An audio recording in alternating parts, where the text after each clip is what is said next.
Na verdade, para mim é mais uma reunião de informação e discussão de matérias tão relevantes que estão no topo dos interesses nacionais. Eu agradeço ao professor Pedro, parabenizo pela iniciativa e, através dele, aos demais componentes da mesa.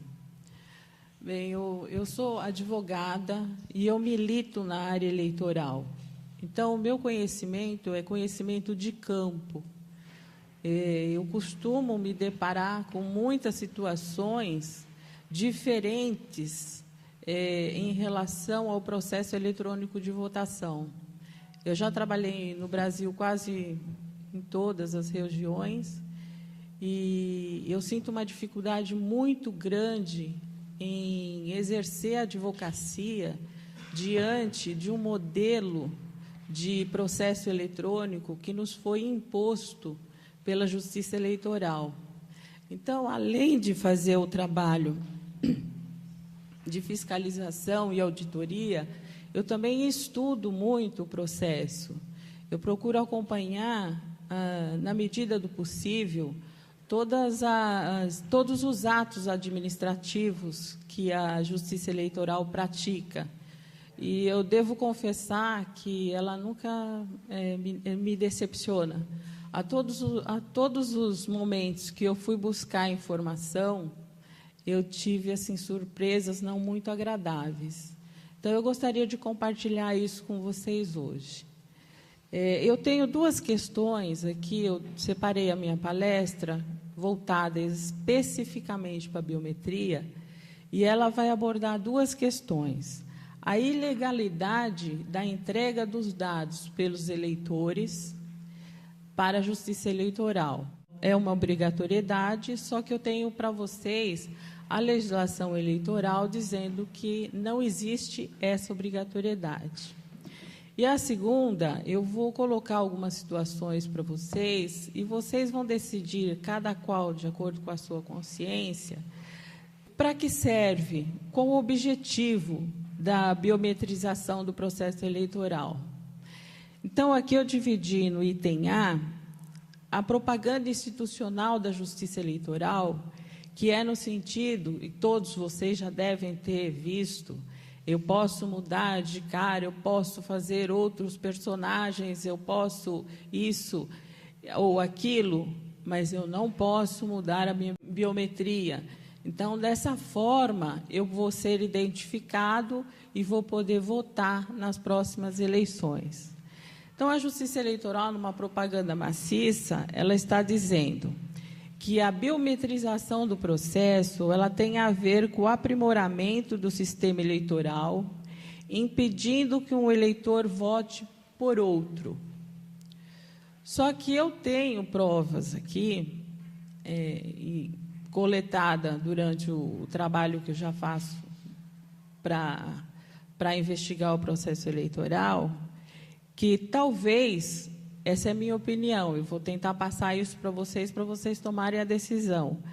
O processo de biometrização ele tem vindo para unificar o banco de dados dos brasileiros, tornando as informações acessíveis às instituições públicas e privadas e às pessoas físicas, incluindo agentes estrangeiros.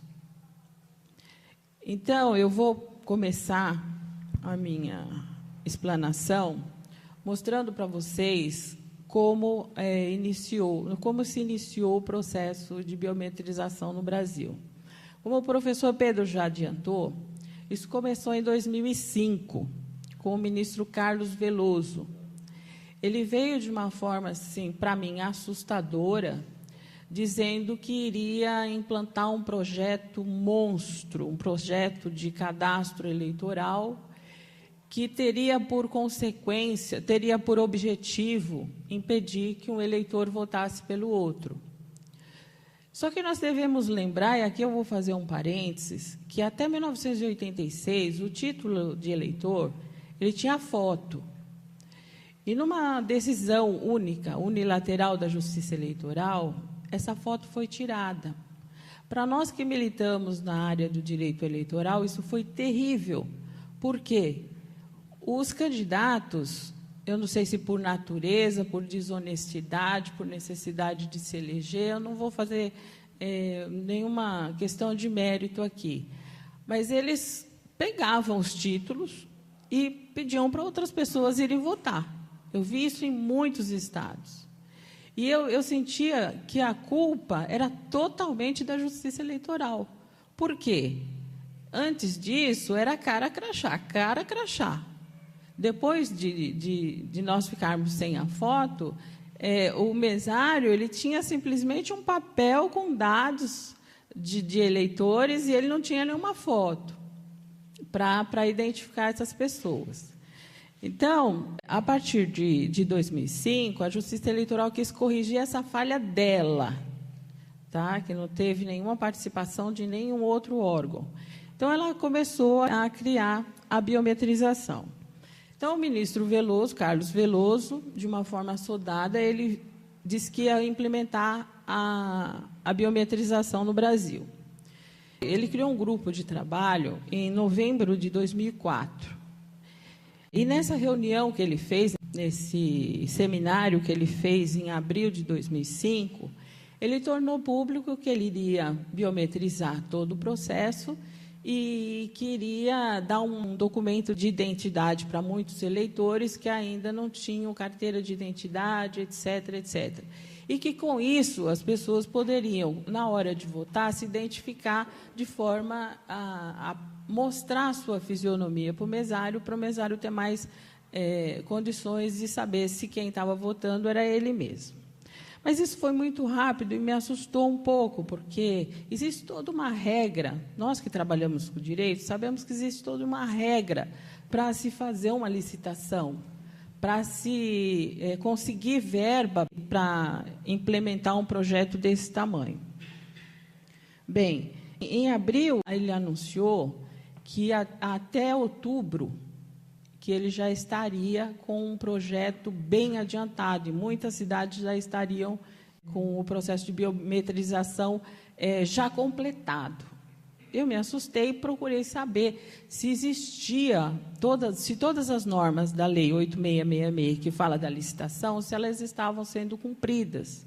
Aí eu comecei a estudar esse processo, que era a primeira fase da biometrização eleitoral. Em 4 de abril, só existiu o projeto básico. E o projeto básico que eu vou mostrar para vocês, ele era assim, voltado a ter tecnologia americana com interação com o FBI. Então, eu fui procurar o projeto básico para a licitação da primeira etapa de 2005, que o ministro Carlos Veloso tinha falado que ia implantar até dezembro. O que me assustou bastante foi que eles estavam pedindo um software específico, que era um software homologado pelo FBI. E era um software que estava sendo utilizado pela Polícia Federal. E dentro do TSE, como eu trabalho muito dentro do TSE, eu descobri que eles teriam um intercâmbio de dados entre a biometrização da Justiça Eleitoral com os dados que estavam sendo colhidos pela Polícia Federal na identificação para o título eleitoral. Então, esse software, mais para frente vocês vão saber, ele é um software sofisticadíssimo na hora de identificar a fisionomia e a biometria das pessoas. E ele foi comprado única e exclusivamente para satisfazer uma compatibilidade de dados com a Polícia Federal. Quanto à biometria, é esse o sentido. Quanto à foto, nós tínhamos no projeto de licitação da primeira etapa, de uma foto de alta resolução, e que essa foto, segundo o ministro Veloso falou, que eu escutei, eu estava presente, que ela serviria ela iria no título de eleitor. Então, eu, na verdade, falei, bom, de uma coisa, do pior o melhor, que nós vamos ter de novo a foto no título de eleitor. Então, essa propaganda que a Justiça Eleitoral fez em cima dessa licitação. Lembrando para vocês que só existia esse projeto, fundamentando-se no princípio da economicidade dos recursos públicos, uma vez que o Ministério da Justiça já investiu consideráveis recursos financeiros em seu projeto. Tem um outro memorando que ele traz aqui informações bem importantes. Então, aqui essa primeira parte, o que eu quis falar para vocês? Que a biometrização, ela teve por objetivo levar, intercambiar e compatibilizar os cadastros eleitorais com o da Polícia Federal. Tá? Então, quando vocês entregarem os dados de vocês lá, vocês podem ter certeza que esses dados vão estar compatíveis com os dados que a Polícia Federal está capturando. Tem um outro memorando aqui também da STI. Com base nos argumentos expostos, esse memorando aqui, eles dizem, houve uma discussão, se não teria numa empresa brasileira forma de criar um software que pegasse os dados e que esses dados não pudessem ser compartilhados com a Polícia Federal, que eles servissem unicamente para o recadastramento eleitoral e não criminalizasse todos os eleitores brasileiros, que não seria uma criminalização, mas seria compatibilizar e deixar pronto para e em condição de.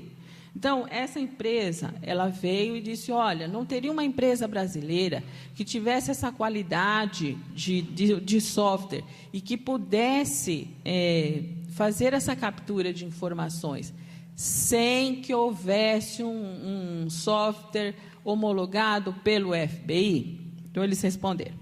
Com base nos argumentos expostos, tendo em vista que atualmente não existe parâmetro para teste de homologação com solução no mercado diversa da solução apresentada pela Polícia Federal, com a compatibilidade e precisão necessária ao projeto entre o sistema de coleta de informações biométricas fabricado por outras empresas e o sistema AFI-SAGEM, entendemos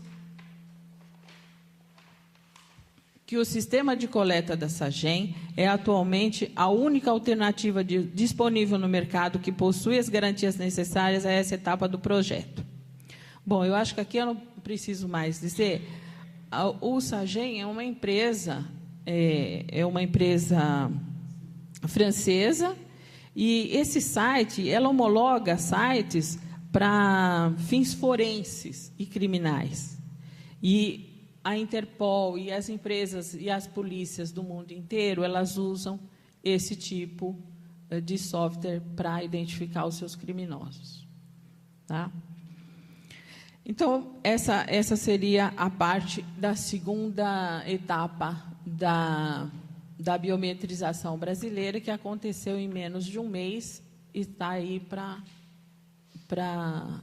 ser usada pela Justiça Eleitoral. Bom, agora eu vou entrar na parte que eu gosto, que é a fundamentação jurídica, né, do alistamento eleitoral. Bom, como operadora do direito, eu sempre faço meus estudos em cima de uma lei. Existe uma regra básica do direito que diz o seguinte: o particular, ele pode tudo que a lei não vetar. O ente público, ele só pode obrigar se tiver uma lei permissiva. Então, essa é a regra. Tá? A Justiça Eleitoral, ela tem uma lei de 85. Vocês vão falar, mas essa lei é muito velha. Não é velha, não é antiga, é uma lei que a Justiça Eleitoral está usando para obrigar vocês a entregar os dados biométricos. Só que ela fez uma inversão nos artigos. Ela deu uma interpretação totalmente diversa a esses artigos para obrigá-los a entregar esses dados biométricos para criar esse cadastro. Então, vamos lá. A Lei 7.444,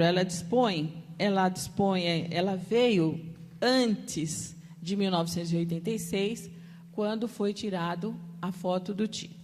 Então, ela dispõe sobre a implantação do processamento eletrônico de dados no alistamento e a revisão do eleitorado. Essa lei, olha, eu trouxe bem poucos tópicos aqui para explicar para vocês o que ela traz, e depois vocês podem conferir no site do Planalto, que ela está bem atualizada. No artigo 4º, vocês prestem bem atenção no que ele diz. Para a conferência e atualização dos registros eleitorais, a que se refere o artigo 2º dessa lei, a Justiça Eleitoral poderá utilizar informações pertinentes, constantes de cadastros de qualquer natureza, mantido por órgão federal, estadual ou municipal. A Justiça Eleitoral, e aqui eu vou fazer um parênteses, no meu tempo, que eu fiz faculdade, ela tinha um cadastro eleitoral mais sigiloso do Brasil. Para que nós, advogados, conseguíssemos uma informação de um eleitor, precisávamos buscar o Poder Judiciário de primeira instância, fazer um requerimento, era estudada a pertinência desse pedido, se não fosse nenhuma violação, o juiz que, de primeira instância, entendesse cabível o pedido, repassaria esse pedido para a Justiça Eleitoral, que informaria ao juiz, e esse juiz passaria para a nossa pessoa. Isso sempre foi assim. Isso aprendi na faculdade, foi assim. Infelizmente, hoje eu percebi que não está mais assim. Mas, enfim, a Justiça Eleitoral, como ela precisava de algumas informações que talvez não constassem no cadastro dela, por exemplo, esse artigo, ele se valia do INSS informar das pessoas que haviam morrido. Então, ele buscava essas informações lá, fazia um batimento do seu cadastro, limpava e ficava com eleitores que realmente eram eleitores ainda aptos a votar. Essa era uma contribuição que vinha de fora, que a lei permite. Dados que o eleitor é obrigado a fornecer à Justiça Eleitoral. Esse vocês têm que gravar. Para o alistamento eleitoral, no artigo 1º desta lei, o alistando apresentará em cartório ou em local previamente designado requerimento em formato que obedecerá ao modelo aprovado pelo TSE. Ele chegava lá, preencheria um registro chamado RAI. Esse registro era assinado por ele, ele apresentava os documentos provando que ele estava vivo, assinava esse documento, entregava e era recadastrado como eleitor apto a votar. Parágrafo 1º. O escrivão, o funcionário ou preparador, recebendo o formulário e os documentos, datará o requerimento e determinará que o alistando nele aponha a sua assinatura, ou, se não souber assinar, impressão digital do seu polegar direito, atestando a seguir terem sido a assinatura e a impressão digital lançados na sua presença. Esse é o artigo que está valendo hoje. Tá? Então, esses dados que vocês têm que entregar para a Justiça Eleitoral. Não existe, eu vou provar mais para frente, que não existe outro artigo, outra lei que obrigue o agente público a colher outro tipo de dados. Lembrando que o agente público só pode o que a lei autorizar. Parágrafo 4º. Para o alistamento, na forma deste artigo, é dispensada a apresentação de fotografia do alistando. Está escrito aqui. Obrigatoriedade de sigilo dos dados do eleitor. Isso vocês guardem para o final, que eu tenho uma notícia bem interessante. Bem engraçada também. Obrigatoriedade de sigilo dos dados do eleitor. Como eu disse para vocês, os dados do eleitor, eles são sigilosos. Por quê? Eu já vi em muitos estados eleitores se digladiando por conseguir uma relação de eleitores com número de títulos. Para quê? Para mandar a carta direta, para ficar pentelhando, para dar a bota, para dar a cesta básica, para fazer de tudo. Então, eleições limpas no Brasil, elas têm que pensar muito que uma relação de eleitores com número de título é um segredo inviolável. Tá? É o sigilo do voto em si. É a aplicação do artigo 14 da Constituição Federal. Muito bem, voltando aqui. Obrigatoriedade de sigilo dos dados do eleitor. O Tribunal Superior Eleitoral baixará as instruções necessárias para a execução dessa lei, especialmente para definir. Isso aqui a lei está autorizando o tribunal a expedir instruções. 1. A administração e a utilização dos cadastros eleitorais em computador exclusivamente pela Justiça Eleitoral. A Justiça Eleitoral é proibida de compartilhar dados com quem quer que seja. Ela não pode usar os dados dos eleitores para criar um cadastro único, porque a lei proíbe. E por que a lei proíbe? Uma coisa que o professor Pedro falou, que tem que ser aqui, mais uma vez, aventada. Uma pessoa que tem interesse em ir à Caixa Econômica, fazer um cadastro, ela pode ser identificada biometricamente. Uma outra pessoa que tem interesse em ir à Polícia Federal e entregar seus 10 dedos, ela pode ser identificada, porque ela sabe que ela vai lá e aquele objetivo daquele órgão público é pegar os seus dados e fazer deles o que implica na atividade material daquele órgão. O eleitor que for até a Justiça Eleitoral entregar os seus dados, ele só pode ter os seus dados utilizados para votar. Esta é a obrigação legal. Muito bem. Então, todo mundo está usando a biometria, cada órgão está usando a biometria para o seu objetivo principal. Agora, no final, eu vou perguntar, a Justiça Eleitoral está usando a biometria para a sua finalidade fim, ou ela está usando para intercambiar informações? Mais uma vez. Então, vamos lá. Então, aqui, lembrando que os dados são exclusivamente usados pela Justiça Eleitoral. Então, editando resoluções como a Justiça Eleitoral ela costuma fazer, a Justiça Eleitoral, o TSE, emitiu a resolução 21.538 de 2003, que ainda não havia o processo de biometrização, ela editou essa resolução para regulamentar qual a forma que seria feita a coleta de biometria. Mais uma vez, aqui eu vou trazer o caso concreto. Quando eu leio uma resolução da Justiça Eleitoral, eu já me acostumei a pegar pegadinhas. Eles põem pegadinhas no meio, que se você não prestar muita atenção, a hora que você tem um caso concreto, você vai ler, puxa vida, olha o que eles colocaram aqui. Você não consegue defender seu cliente. Então, essa resolução 21.538, ela tem uma pegadinha. E a gente só pega essa pegadinha com a resolução 23.335, que é a que a Justiça Eleitoral está usando para colher os dados de vocês. Mas, muito bem.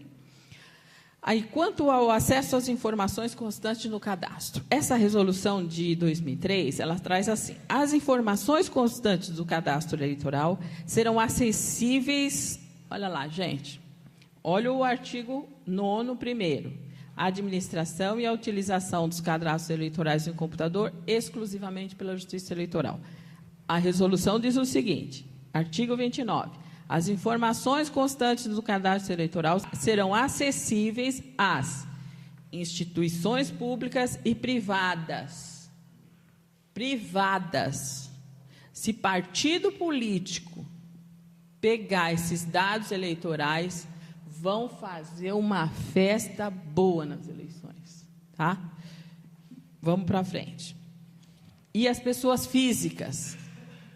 Eu não consegui pegar ainda o que seriam essas pessoas físicas, mas elas também vão ter direito, na forma dessas resoluções. Esse é o artigo 29. Aí eles põem: em resguardo à privacidade do cidadão, não se fornecerão informações de caráter personalizado, constantes do cadastro eleitoral. Considera-se, para os efeitos desse artigo, como informações personalizadas, relação de eleitores, acompanhadas de dados pessoais, filiação, data do nascimento, profissão, estado civil, escolaridade, telefone e endereço. Mas tem exceção. Excluem-se da proibição do que cuida o parágrafo 1º os pedidos relativos a procedimentos previstos na legislação eleitoral e os formulados. Então, esses aqui estão fora, pode entregar. Por entidades autorizadas pelo TSE, desde que exista reciprocidade de interesse. Olha a lei que eles citam. Não é uma lei antiga, eu li para vocês essa lei, é a lei que está vigindo. É a lei de 85, que diz que o cadastro eleitoral é exclusivo da Justiça Eleitoral. Então, nós não estamos falando de uma lei ultrapassada. Muito bem. Aí, nós fizemos alguns questionamentos para eles, e aí vocês vão ver como é que está a pegadinha. Eles editaram a resolução 23335, que é a que mais se aplica à coleta de dados biométricos, e o artigo 9º diz: serão consideradas de caráter personalizado, para efeito do disposto nesse parágrafo, nesse carimbo, as informações relativas a documento de identidade e cadastro de pessoa física, fotografia, impressão digital e assinatura digitalizada do eleitor. Só que eles não cancelaram a exceção, e aí está a pegadinha. Tá? A exceção diz o quê? Que podem ser pedidos, não se inclui nessas informações as solicitações solicitadas por entidades autorizadas pelo TSE, desde que existam reciprocidades. Eu vou provar para vocês que eu estou falando a verdade. Muito bem. Então, o que acontece? A Justiça Eleitoral, ela tem uma lei que obriga ela, que é o natural, que obriga ela a usar esse cadastro única e exclusivamente para fazer um eleitor votar. Mesmo assim, ela usa um software que exige alta resolução para poder capturar essas informações, e exige também que vocês entreguem esses dados sem a menor condição de reagir, a não ser juridicamente. Muito bem. Dentro dessas normas, existia até 2011 o artigo 5º da Lei 12.034, que permitia, no artigo 5º, que houvesse a coleta biométrica.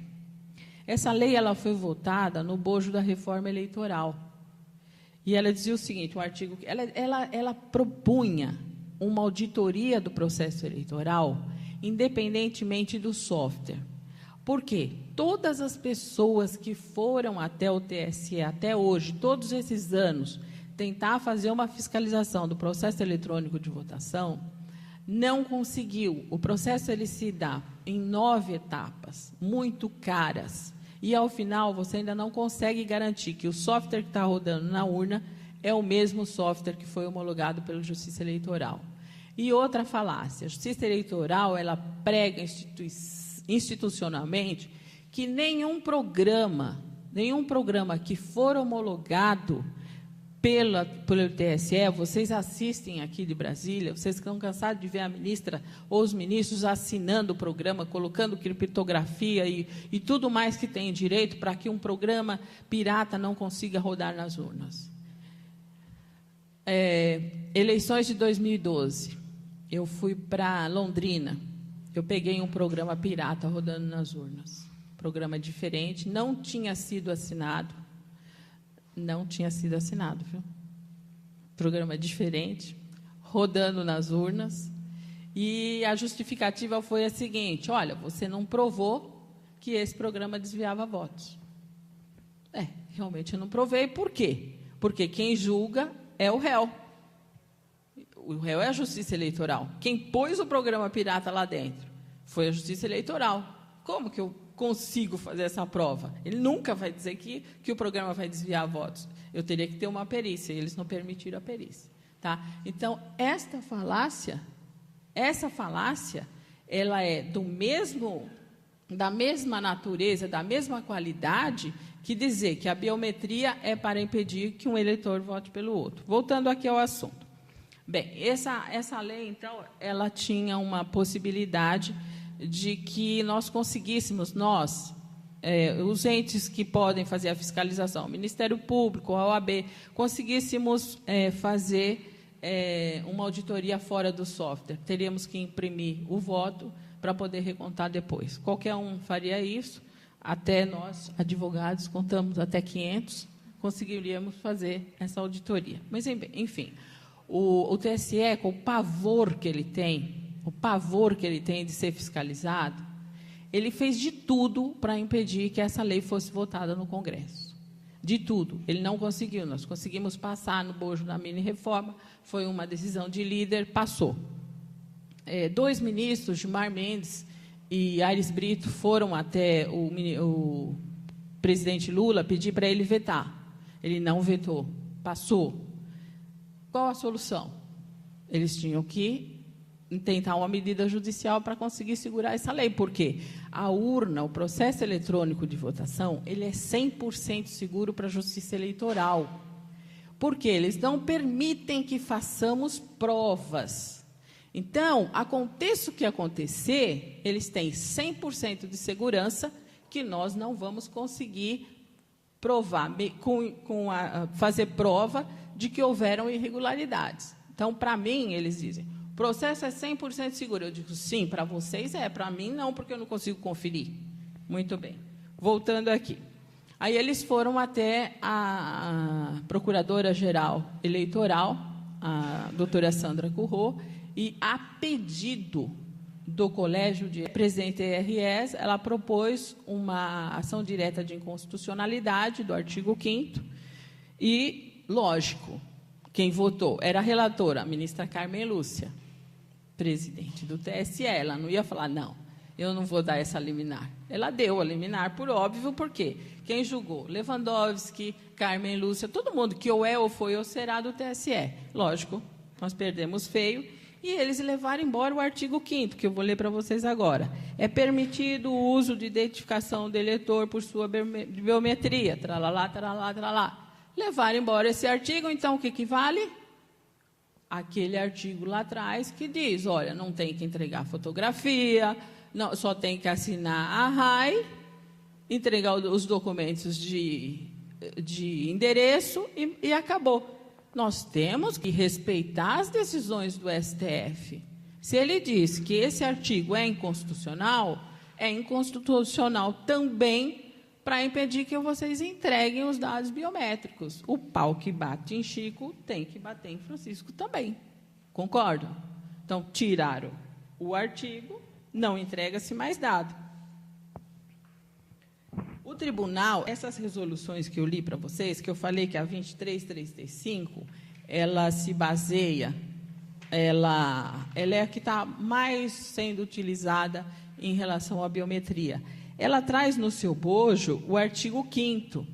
Se vocês verem esse cara aí, eles falam que eles estão recolhendo os dados por conta da Lei 7444, não é uma lei antiga, está aí, de 85, e artigo 5º, parágrafo 5º da Lei 12.034, de 20 de dezembro de 2009.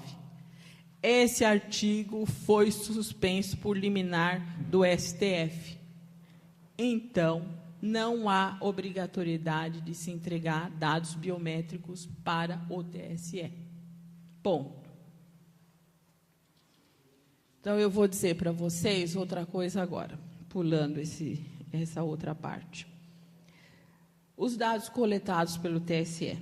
Bom, o TSE, embora ele não precise, ele colhe as impressões digitais de 10 dedos. Para que ele quer isso, hein?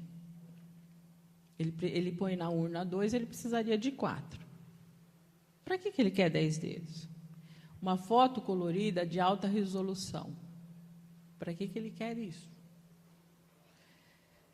Mas você pode me dizer para que eles querem 10 dedos? A foto de alta resolução, tá? Os novos títulos continuam sem foto. Então, vamos ver os dados que são colocados na urna. Tem uma resolução para isso, 23.372. Eles dizem que eles têm que posicionar o dedo do eleitor para ver se ele é identificado. Havendo identificação, muito bem. Não havendo, o mesário repetirá o procedimento para o mesmo dedo por 3 vezes, observadas as mensagens apresentadas pelo sistema do terminal. Persistindo, lembre-se do código que o professor disse, ele coloca um código e libera a votação. O cadastro eleitoral, se ele fosse feito só para ser cadastro eleitoral, para permitir que os eleitores votassem, muito bem, é isso aqui bastava, é só para abrir a urna. Abrir a urna, muito que bem. Só que a Justiça Eleitoral está com os 10 dedos dos eleitores em uma foto de alta definição. Bom, aí vão dizer, não, mas a foto de alta definição, ela consta do caderno de votação. Consta, sim. Mas é uma foto 2x2 em preto e branco. Tá? Não é essa foto de alta resolução. Então, a Justiça Eleitoral está coletando dados que ela não precisa para ela repassar para alguém. Então, agora eu vou passar para a quebra do sigilo dos dados coletados. Então, voltando ao artigo 9º da Lei 7444, que não é uma lei antiga, a administração e a utilização dos cadastros eleitorais em computador, que ela pode regulamentar, exclusivamente pela Justiça Eleitoral. Tá? Notícia veiculada pelo TSE dá a verdadeira finalidade do recadastramento eleitoral. Qual seria? Unificar os dados dos cadastros de brasileiro. Gente, quem precisa dos cadastros de brasileiro tem que ir ao TSE. Por quê? Se nós formos ao INSS, qual é o público que procura o INSS? Se nós formos à Caixa Econômica Federal, qual é o público que procura a Caixa Econômica Federal? Então, isso não interessa para ninguém. Interessa o cadastro biométrico da Justiça Eleitoral, porque ele é completo. Tá? Então, vamos ler o que o TSE falou para o Ministério da Defesa em 2011. O objetivo do convênio é estabelecer proposta para colaboração técnica e o intercâmbio de conhecimento, informações e dados, experiências, de forma a assegurar parceria para o desenvolvimento e implementação de ações que possibilitem aos cidadãos brasileiros a realização dos alistamentos militar e eleitoral. Esta não é a função precípua da Justiça Eleitoral. Nós estamos dando os nossos dados para serem criminalizados no estado policialesco. A condição básica é essa. O presidente do TSE esclareceu que a assinatura do convênio é o primeiro passo para uma futura unificação dos dados cadastrais. O ministro destacou ainda que a Justiça Eleitoral tem o maior cadastro atualizado sobre os brasileiros, pois é atualizado a cada 2 anos. E tralalá, tralalá, tralalá. Vocês lembram ainda daquilo que eu falei, que era para impedir um eleitor para votar pelo outro? Está longe, né? Bom, tem mais. Departamento de Polícia Federal. Outro extrato. Extrato de cooperação técnica firmado entre o TSE e o Ministério da Justiça, cujo objetivo é a coleta de dados biométricos, impressão digital dos 10 dedos, fotografia, atualização de cadastro nacional dos eleitores nos municípios. Está vigindo ainda esse. Sistema Nacional de Prevenção e Combate à Lavagem de Dinheiro. Esse convênio do Ministério da Justiça, ele levou a ser utilizado também o cadastro para um Sistema Nacional de Prevenção de Combate à Lavagem de Dinheiro, que é uma parceria também com o governo americano. Objetivo: potencializar a utilização de bases de dados e cadastros públicos no combate à lavagem de dinheiro e ao crime organizado. Meta 8, obter junto ao TSE o acesso ao cadastro eleitoral para os órgãos públicos que atuam no combate à lavagem de dinheiro.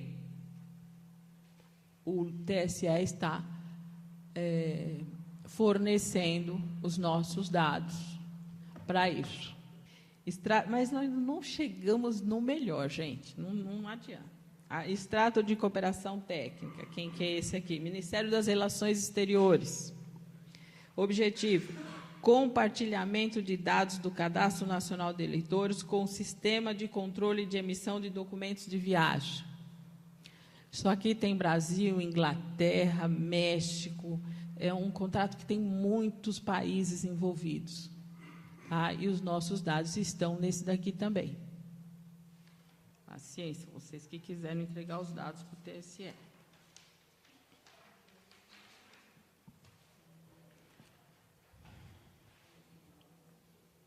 Esse decreto com o Ministério, ele veio regulamentar o decreto 5639/2005.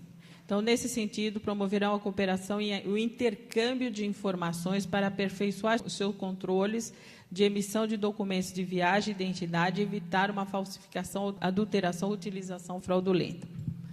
O acordo com o RISC. O acordo com o RISC seria um acordo para se emitir um documento único para todos os brasileiros, que até na época eu fiquei preocupada, porque eles iriam sair com isso muito rapidamente e muita gente iria ficar sem votar. Mas esse convênio ele está suspenso.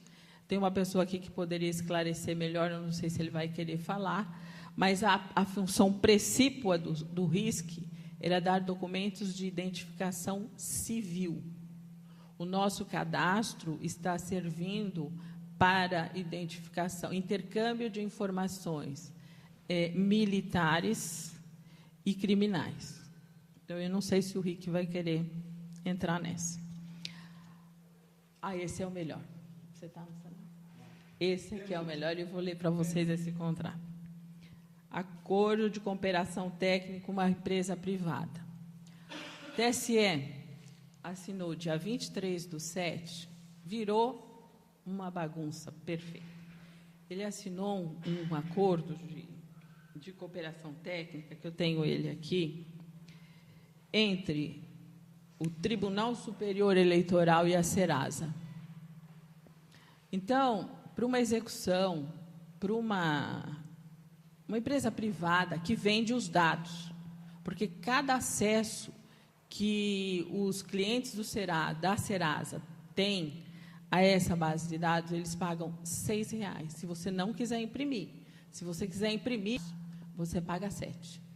E o TSE fez esse acordo, dentro daquela resolução que fala que vai entregar para o Pai, para o Filho e para o Espírito Santo. Muito bem. Essa empresa é uma empresa irlandesa. Então, lá vão os nossos dados para uma empresa irlandesa. Tá? Ele é muito interessante no que ele diz aqui. Cláusula 1ª. O objeto desse acordo é a prestação pelo TSE à Serasa de informações contendo o nome do eleitor, número e situação de inscrição eleitoral, além de informações sobre eventuais óbitos e validação do nome da mãe e da data do nascimento. Mas estava escrito na resolução que não podia entregar isso. Mas aqui diz que pode. Isso aqui é o cadastro de eleitores que todo político quer. Está aqui, ó.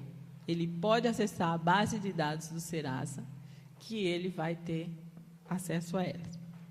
As informações fornecidas pelo TSE e a Serasa poderão ser disponibilizadas por esta aos seus clientes. A Serasa pode vender os dados eleitorais de vocês. Tá?